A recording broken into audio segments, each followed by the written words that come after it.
Hip extensions as an energizer movement. With all the energizer movements, generally talking, we have to pay attention that you do breathe through your nose. With this particular one, inhalation and exhalation happens through your nose. That way you are triggering your parasympathetic nervous system, which is responsible for you to basically to build energy within. So the hip extension itself will also serve as an energizer exercise, so it will help you to create some biodynamic energy within your system, and that energy your system can use to run in different compartments. For example, digestion. It can work on different chakras in your system. It can re-energize chakras which are perhaps stuck or need a little bit more energy flow. So hip extension, you need to just lay down on your back. Watch out that there's no performance involved here. So it's not about performance. So you're going to inhale, and as you inhale, you're going to lift your pelvis up.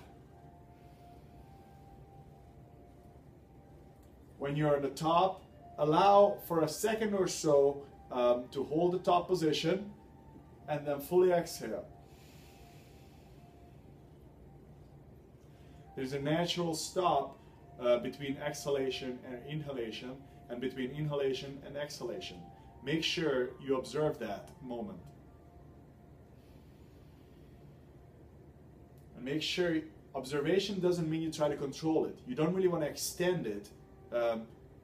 Allow it to exist as long as it wants to, which you can only figure out how long that is as you're doing this exercise. Also, your state of mind will determine how long that pause is.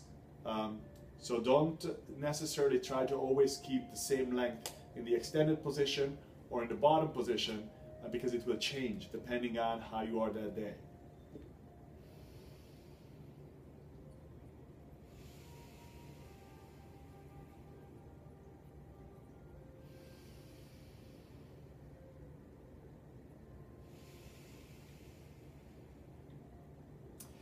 So with all the other energizing exercises, here as well, you got to make sure that the breathing determines the tempo and not the movement determines the breathing.